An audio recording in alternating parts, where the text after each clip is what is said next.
Interruption of pregnancy is a very painful topic for most. However, according to the World Health Organization, around 73 million induced abortions take place worldwide each year for economic, social, emotional, family, and other medical reasons. Nevertheless, the attitude towards abortion is strongly tied with a range of moral, legal, medical, and other religious issues that sparks intense debate in many countries. Hello everyone and welcome to Our Voices. I am Simegnish Yekoye and I'm joined by my co-hosts Auriane Itangishaka and Ginny Niwa. Today we will discuss the ongoing debate and key questions related to abortion in Africa. But before we get into the discussion, we would like to state as co-hosts of Our Voices, we do not take sides on the abortion debate, and the points that will be raised by the guests do not represent the views of Voice of America. With that, let's get into the discussion. Yes. So we often hear these two terms commonly used, pro-life and pro-choice in the abortion debate. So let's start by breaking down the difference between these two terms. So the terms pro-life and pro-choice, they are used mainly to describe being against abortion access and for abortion access. So the people who want abortion to be illegal and inaccessible, they are called pro-life people. And according to Britannica's pro-con website, the pro-life people have their own arguments, and some of them are life begins at conception, so abortion is a murder.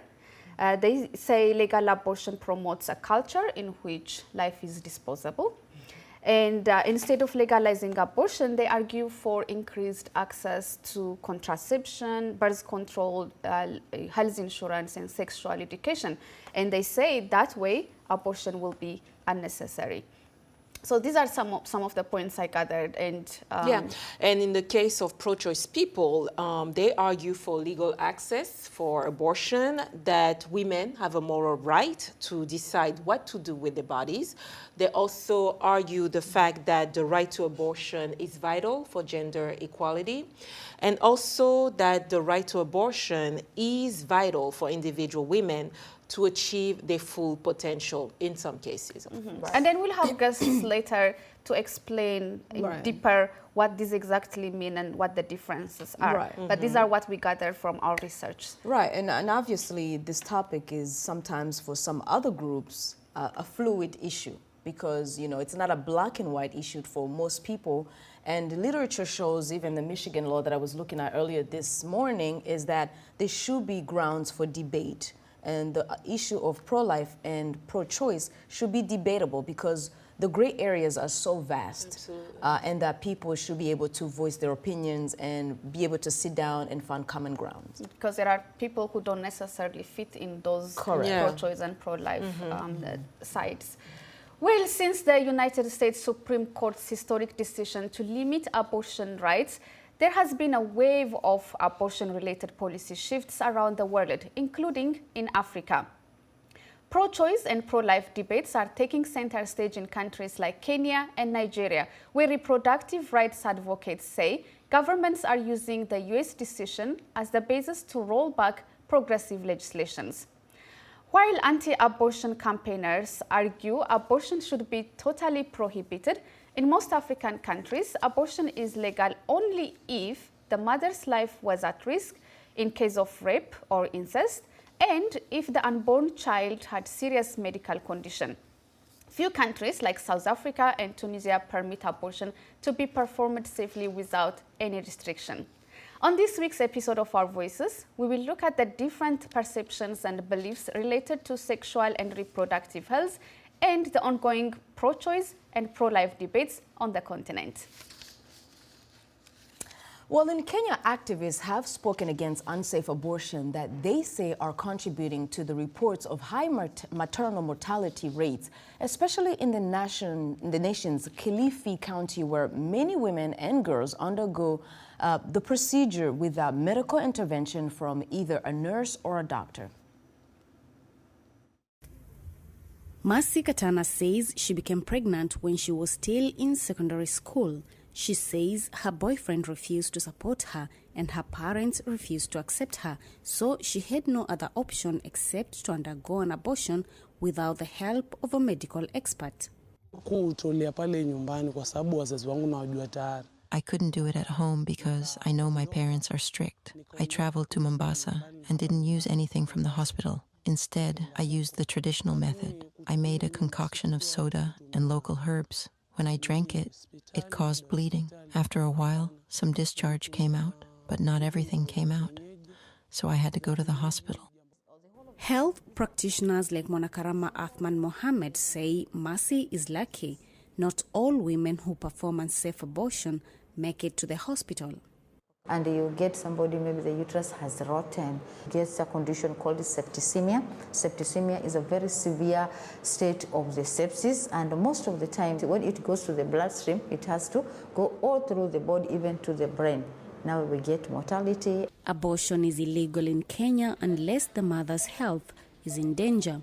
But doctors estimate that nearly 500,000 abortions each year take place in Kenya, the majority of them unsafe. Leila Abdul Khair Isaac is the Chief Executive Officer at the Youth Voices in Action Initiative, a women's reproductive health advocacy group. She says there are too many stories like Katana's and says the group wants to help young women dealing with unplanned pregnancies to make better decisions. Women and girls, most of them, they don't have information on reproductive health. We also provide information of the abortion complications, the post-abortal care, and the issues of the patient's rights, like their rights in terms of them to access reproductive health services. The group trained skilled hair braider Emily Nasubo to talk to clients about reproductive health. She says the heartbreaking stories of women and girls going through painful abortions motivated her to support the initiative. This program aids in educating and developing them intellectually. They learn self-awareness and self-care strategies. Even when they are in doubt, they come back for support and guidance. In the past 6 months, Kilifi County Referral Hospital recorded at least 500 cases of post-abortion treatment. Kennedy Miriti coordinates the hospital's reproductive health program. He says the death rate among pregnant women in Kenya is very high. We are also exploring on what are these causes of maternal mortalities that we have not identified that are causing all those mortalities out there. And definitely abortion is one of them. Doctors estimate that roughly 7 women and girls die every day in Kenya due to unsafe abortion, and thousands more are hospitalized. Halima Gongo, VOA News, Kilifi County, Kenya. Thank you, Halima Gongo, for that report. Well, proponents of legal abortion believe abortion is a safe medical procedure that protects lives and often tied with women's rights and gender equality. To understand their argument, we invited Martin Onyango, Associate Director for Legal Strategies for Africa at the Center for Reproductive Rights. Onyango is also an international human rights practitioner and women reproductive rights litigator. He is joining us via Zoom from Nairobi, Kenya. Welcome to Our Voices. Thank you very much. It's a pleasure to join all of you in this conversation. It's a pleasure to have you too. So as we watched in the previous report, according to WHO, unsafe abortion is one of the preventable causes of maternal deaths and also morbidities in Africa. So why are the two related? The two are related. Unsafe abortion contributes to about 13% of all maternal deaths on the continent of Africa. And this number rises in some countries. And in countries like Kenya, unsafe abortion is the third highest cause of maternal mortalities in the country. And so why is unsafe abortion contributing to maternal mortalities?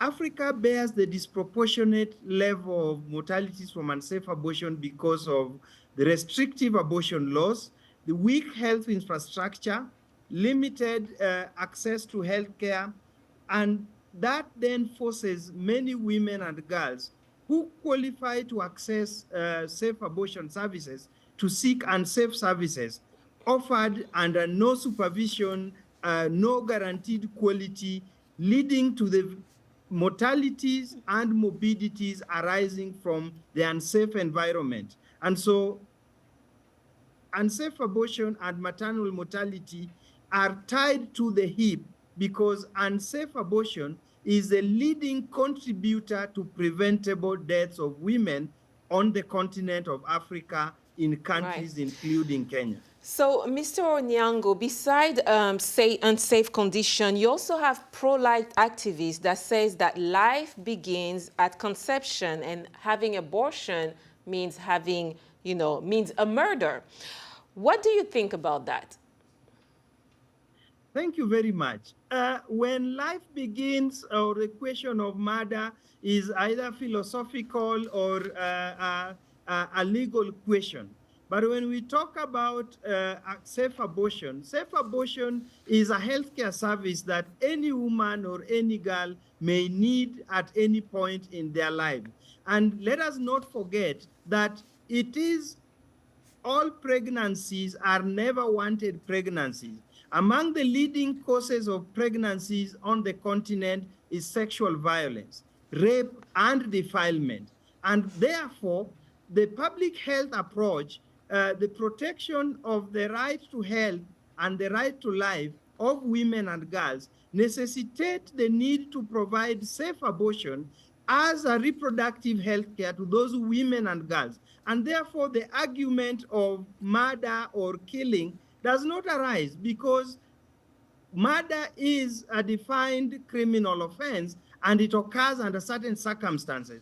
And that argument is more a moral argument rather than a legal argument or a health argument. It is not about the preservation of the health or the life of the women. So are you saying that at any point, this woman should have the right to abort, whether it's 1 month or 9 months, let's say? Thank you very much. That women should have the right to abort when allowed by the regulating framework. Okay. And ideally, where we are all seeking to get to is an environment where women control their bodies, where women control their reproduction. However, the reality we are living with in the continent is that every country has a set of regulation on when abortion is accessible. Correct. And Africa as a continent has set a continental standard of when abortion is accessible. Okay. And abortion has Mr. been Monyanga, defined let me as step determination in briefly before viability. I understand. Let me step in briefly. Well, one of the pro-choice argument is that a woman should have, as you said, the full autonomy to her body, and abortion should be her personal choice.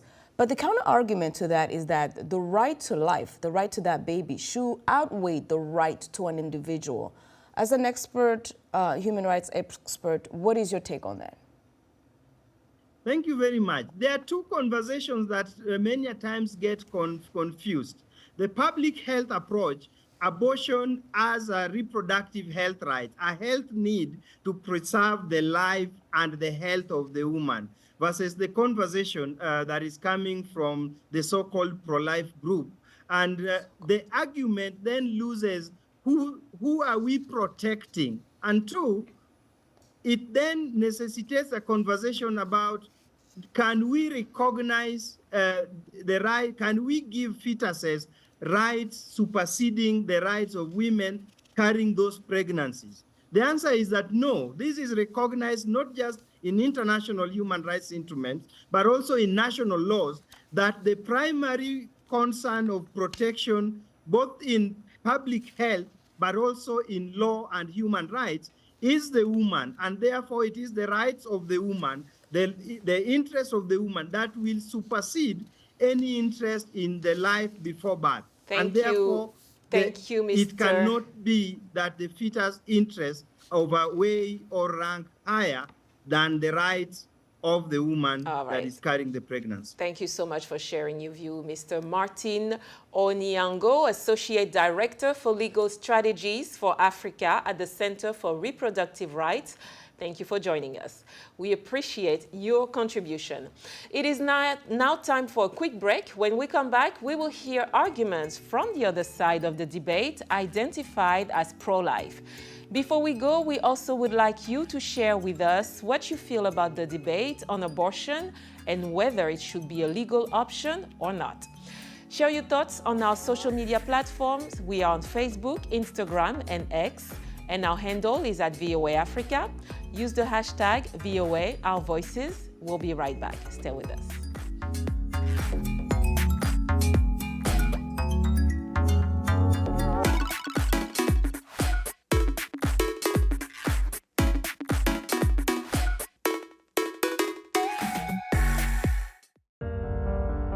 In times of change, when the world seems uncertain and what we hear doesn't reflect what we see, we seek the truth. When we are told only part of the story, we lose trust. In moments of crisis, our dreams, hopes, and wishes for a better tomorrow depends on a free press. At Voice of America, we bring you the stories that people take risks to see. We connect the world and unite it with truth. At Voice of America, we show you the whole picture.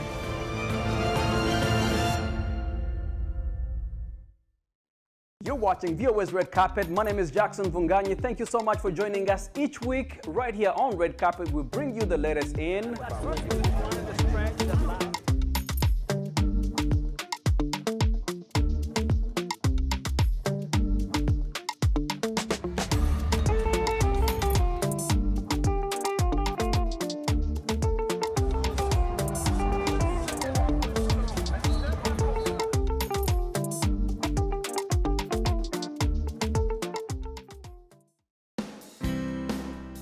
health, wellness, sport, beauty, medical breakthroughs. Healthy Living cares about your well-being. What are the main health concerns in Africa and around the world? Find out the latest on coronavirus. Connect with our experts and ask them questions. How long does the virus stay? Join me, Linor Moudou, in Washington, every week on Healthy Living, right here on VOA.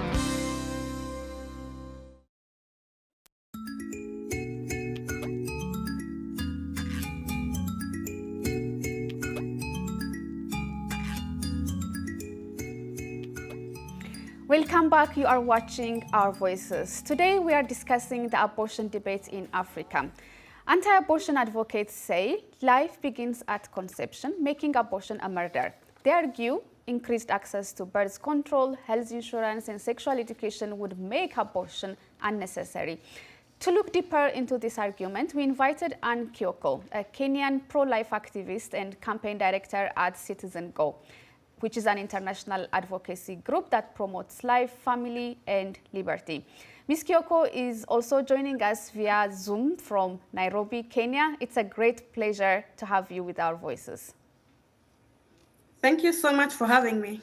Hello and welcome, Ms. Kyoko. So I'm going to go right to it and ask you the same question we asked our previous guest. Tell us why abortion is considered a murder, or how does it deprive the human being from the right to live? Well, thanks for that question. It is simple biology. Life begins at the moment of conception. And once life begins, we are supposed to protect it, promote it until the moment of natural death. So abortion, what is abortion? Abortion involves terminating the life of a preborn baby before its due time. A pregnancy is supposed to go until 9 months in a normal situation. But we see a lot of pro-abortion advocates or pro-abortion people who think that they have the right to end the life of this preborn baby before it's born. And all of us came from all of us were conceived, all of us were carried through pregnancy, and that is why we are born, that is why we exist. The same way we cannot kill an aged person, the same way we cannot kill a handicapped person, is the same way we cannot kill a vulnerable child who is in the womb of a mother. And I'm so proud because in Africa, so many African countries are protecting this right to life from the moment of conception, including where I am right now in Nairobi, in Kenya, where the Constitution states that life begins at conception and everyone has a right to life. And let me ask you on that point. One of the arguments to that is that a woman, in case of rape or incest, or medical condition, and some even take it to, you know, economic and other issues, still want to have abortion, and lack of, you know, access to safe and timely abortion care endangers a woman's life. So what is the pro-life stand on that? Okay, let's first discuss the issue of rape, which is a very unfortunate situation. So it's according to me, rape is a crime, is a very violent crime, and all the perpetrators must face the full force of the law. According to me, if it were up to me, they should face life imprisonment. And I'm proud of countries which have taken action and have a sexual offences law, including Kenya, which has a Sexual Offences Act and punishes perpetrators. It is a very unfortunate violence that any woman can face. And most of these rape cases sometimes are done by people we know, intimate partners, or even husbands or boyfriends. And I know it's very unfortunate. But then when a baby comes in such kind of a situation, are we supposed to kill the baby in the pretext of solving the trauma that was caused by rape? I would really think that we cannot solve a trauma with another trauma. We cannot solve violence with another violence. We cannot impose abortion to a rape victim who already is suffering the very unfortunate trauma imposed by a rapist. We cannot do that. Instead, what I would advocate for, what we advocate for here in Kenya, what we advocate for here in Africa, globally, is that I understand. Is that rape victim needs to be accompanied. Understood. They need to be counseled. Understood. Well, let us continue this discussion briefly in a second, but before that, let us now hear from people in West Africa what they think about abortion on this debate. Our reporter Timothy Obwezu talked to residents in different age groups in Abuja, Nigeria. We have Sandra Ochapa, Goodness Luka, Margaret Ezekuchu, and Happy Mark in our Your Voice segment, and then we'll be right back.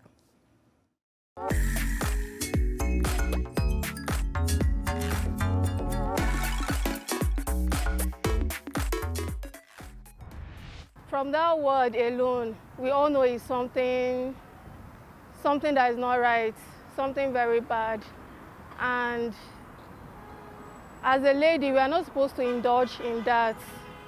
Yeah, we are not supposed to indulge in that because it's very harmful. And it's very, in fact, it's very harmful. It's not something good, and it's not something we should be proud of. You can damage your womb. Maybe when you get married,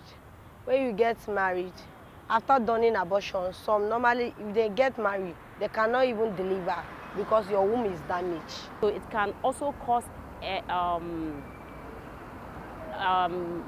so many things in woman's life, health problem and all that. It can also cause fibroids also, but many people don't know about that. Abortion can also take somebody's life untimely and all that. Even when you're not supposed to die, you find out that your life will be taken at that moment. So it's very, very dangerous. If it has to do with life, and maybe probably there's a life that is at stake, well, I think it should be done. But if there is anything that can be done to prevent that abortion being carried out on the woman, I think it should be done. Now let's get back to the discussion. What is your take on when it comes to medical condition, when a woman has a medical condition? What do you say about that, and what is your experience on other countries on the continent, their attitude on this? Well, when it comes to medical conditions, I'm sure medical doctors would agree that there's purely no medical condition that allows a person to go directly to address a situation in thinking that the best way to go about it is eliminating a child or eliminating a preborn baby. We should go in, or we should address this medical issue, whatever it is, with an aim of saving both the baby and the mother. In a medical situation, we should not go there saying that we have to eliminate the preborn baby to save the other. But I advocate for saving both the lives of the mother. It's very important we save her, because without her, we can't save the life of the child. So, but what we are seeing today is so many elective abortions, people creating situations whereby they just want to, if for example, they have nausea, which is really a symptom of a pregnancy, or they create a situation where they go for elective abortions. And this is what is happening in those countries where abortion is legal. And I also want to say that however we state it, even if abortion is legal, it can never eliminate the fact that it kills a preborn baby. Okay. It makes a woman a mother of a dead. It makes a woman a mother of a dead baby. Abortion has side effects. Thank you for your perspective on that. This is where we end our show. Our special thanks goes to Martin Onyango, Associate Director for Legal Strategies for Africa at the Center for Reproductive Rights, and Anne Kyoko, Africa Campaign Director at Citizen Go. It was a great pleasure having you both on Our Voices. Be sure to watch Our Voices on the VOA website at voaafrica.com or on our YouTube channel, where you can catch up on the latest episodes and the world's top news stories. Last but not least, we thank our editorial and production team on Our Voices. Be sure to continue the conversation on our social media platforms. Until then, thanks for tuning in.